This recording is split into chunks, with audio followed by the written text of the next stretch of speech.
Assalamualaikum warahmatullahi wabarakatuh. Saya Asep Saipullah akan menyampaikan kuliah GL 3207 Geologi Geotermal dengan topik Prasurvei Geologi Geotermal segmen 4 aplikasi kelurusan dan densitasnya.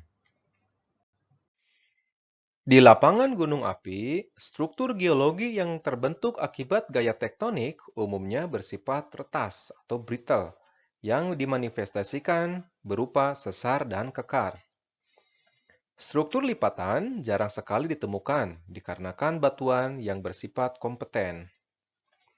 Identifikasi sesar dan kekar cukup efektif apabila dimulai dengan pengamatan kelurusan menggunakan citra intensitas hamburan balik SAR. Penentuan arah kelurusan dapat dilakukan dengan menarik setiap kelurusan morfologi lembahan secara visual. Metode ini sangat subjektif karena tergantung pengalaman dan keahlian pengguna dalam melakukan interpretasi. Sehingga diperlukan metode khusus agar subjektivitas penarikan kelurusan secara visual dapat dikurangi. Pada segmen ini dijelaskan metode penarikan kelurusan secara visual dengan mempertahankan objektivitas menggunakan metode Yamaguchi. Metode Yamaguchi digunakan berdasarkan skala dan resolusi spasial citra SAR yang optimal untuk mendapatkan kelurusan yang berasosiasi dengan struktur geologi. Serangkaian uji coba penarikan kelurusan secara visual dilakukan untuk berbagai jenis citra dengan variasi skala yang berbeda-beda. Citra yang digunakan untuk percobaan berasal dari foto udara, SAR, dan Landsat dengan kontrol kesesuaian antara statistik arah kelurusan terhadap arah struktur geologi berupa sesar untuk berbagai lokasi di Jepang. Hasilnya menunjukkan bahwa SK dan RS atau skala dan resolusi memiliki korelasi linear terhadap ketepatan penarikan kelurusan terhadap sesar yang ada di Jepang. Citra dengan sensor yang berbeda akan mengelompok karena nilai RS yang hampir sama, misalnya citra Landsat MSS dengan resolusi yang lebih rendah daripada citra SAR dan foto udara berada di populasi paling atas. Berdasarkan uji coba yang dilakukan tersebut, diperoleh persamaan bahwa untuk mendapatkan kelurusan yang optimal pada suatu citra, maka skala citra atau SK perlu diatur sebesar 0,1 mm dibagi resolusi citra atau RS. Pada segmen kali ini akan ditunjukkan mengenai aplikasi penarikan kelurusan secara visual berdasarkan metode Yamaguchi di lapangan volkanik menggunakan citra alos pulsar. Citra berikut merupakan citra hemburan balik alos pulsar dengan orbit ascending. Resolusi spasial citra ini sebesar 25 meter. Maka, berapa skala yang perlu dikondisikan agar kelurusan pada citra ini bisa terdeteksi secara visual? Berdasarkan persamaan Yamaguchi, maka resolusi spasial dikali dengan skala harus bernilai 0,1 mm. Maka, skala yang optimal untuk penarikan kelurusan pada citra ini sebesar 1:250.000. Berikut ditunjukkan hasil penarikan kelurusan untuk citra alos pulsar ascending dengan garis cyan dan descending dengan garis hijau.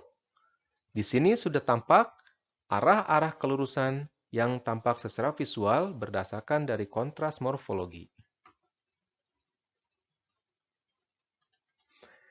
Berdasarkan perhitungan frekuensi arah kelurusan dalam diagram mawar, ada dua arah yang mendominasi kelurusan, yaitu northeast-southwest dan northwest-southeast. Sebagai pembanding, ditunjukkan kelurusan yang terdeteksi dengan skala yang lebih besar, yaitu 1:50.000. Hasilnya menunjukkan bahwa kelurusan yang muncul lebih banyak daripada dengan skala sebelumnya, yaitu 1:250.000. Meskipun demikian, frekuensi arah kelurusan didominasi oleh arah yang sama, yaitu northeast-southwest dan northwest-southeast, sehingga penggunaan skala yang sesuai dengan resolusi spasial akan meningkatkan efektivitas dan efisiensi dalam pencarian kelurusan dalam citra SAR. Hal yang paling mendasar bahwa kelurusan yang berasal dari struktur geologi bisa berasal dari berbagai kemungkinan. Misalnya, batas litologi, sesar, kekar, zona hancuran, dan sebagainya. Untuk mendapatkan kelurusan yang berasal dari target tertentu, misalnya sesar, maka perlu dilakukan analisis lanjutan. Misalnya, dari informasi regional bahwa sesar yang melewati wilayah kajian berarah northeast southwest, maka kemunculan kelurusan yang berarah northeast southwest menjadi fokus pencarian. Setelah itu, pencarian diarahkan untuk kelurusan-kelurusan yang menerus pada arah kelurusan regional ini, sehingga akan muncul kelurusan struktur geologi berupa sesar interpretatif yang ditandai dengan garis merah. Di sini ditandai juga bentukan-bentukan sirkular yang berasosiasi dengan vulkanisme. Berikut ditunjukkan struktur geologi interpretatif dengan fitur-fitur sirkular vulkanisme. Kesesuaian antara pola struktur geologi interpretatif yang berarah northeast-southwest dengan struktur geologi regional yang ada di wilayah kajian menjadikan kriteria bahwa penarikan kelurusan yang dilakukan manual sudah optimal atau belum. Kemunculan kelurusan struktur di luar arah regional bisa berasal dari struktur geologi yang bersifat lokal atau sesar-sesar penyerta dari sesar utama. Kalau penarikan kelurusan sudah optimal, maka analisis lebih lanjut bisa dilakukan, misalnya dengan menghitung densitas kelurusan untuk memperkirakan keberadaan zona permeabel di permukaan. Berikut merupakan simulasi aliran fluida untuk mengetahui konektivitas, kelurusan, dan perkiraan permeabilitas. Upflow hidrotermal diasumsikan pada puncak topografi yang ditandai dengan lingkaran panah kuning. Berikut merupakan arah aliran fluida ditunjukkan oleh perubahan warna biru sampai merah sebagai indikator waktu.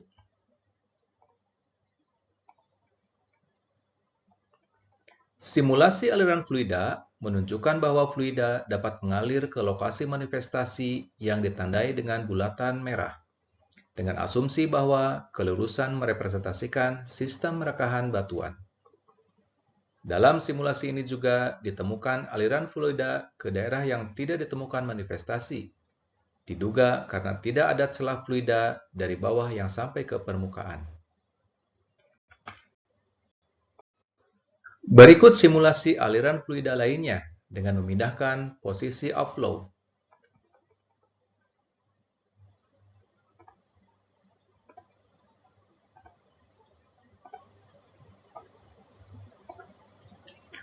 Fluida mengalir lebih cepat dan ekstensif ketika aliran terjadi secara paralel terhadap orientasi retakan batuan dominan. Kelurusan geologi yang terdeteksi pada citra bisa dikuantifikasi dan dianalisis secara spasial untuk setiap ukuran area, misal X meter dan Y meter yang disebut sebagai densitas kelurusan. Densitas kelurusan didefinisikan sebagai kuantifikasi kelurusan dalam setiap area yang ditentukan, misal 1 km kali 1 km. Ukuran sel yang ditentukan disesuaikan dengan kebutuhan tingkat kedetilan terhadap luas area kajian. Tujuan pembuatan densitas kelurusan adalah untuk memperkirakan permeabilitas rekahan dan menentukan pola atau arah kemenerusan struktur geologi. Densitas kelurusan bisa dibagi menjadi 3. Pertama, densitas perpotongan, merupakan banyaknya perpotongan setiap sel. Kedua, densitas frekuensi, yaitu banyaknya kelurusan setiap sel. Dan ketiga, densitas panjang, yaitu jumlah panjang kelurusan setiap sel. Untuk menentukan densitas perpotongan garis, densitas frekuensi garis, dan densitas panjang kelurusan bisa dianalisis lebih jauh. Berikut merupakan contoh densitas kelurusan untuk ukuran sel 2 kali 2 km. Yang pertama, densitas frekuensi. Yang kedua, densitas panjang. Dan yang ketiga, densitas perpotongan. Densitas panjang biasanya efektif untuk memperkirakan arah sesar utama, sedangkan densitas frekuensi dan perpotongan biasanya untuk memperkirakan permeabilitas rekahan di permukaan. Sekian segmen video ini disampaikan. Terima kasih.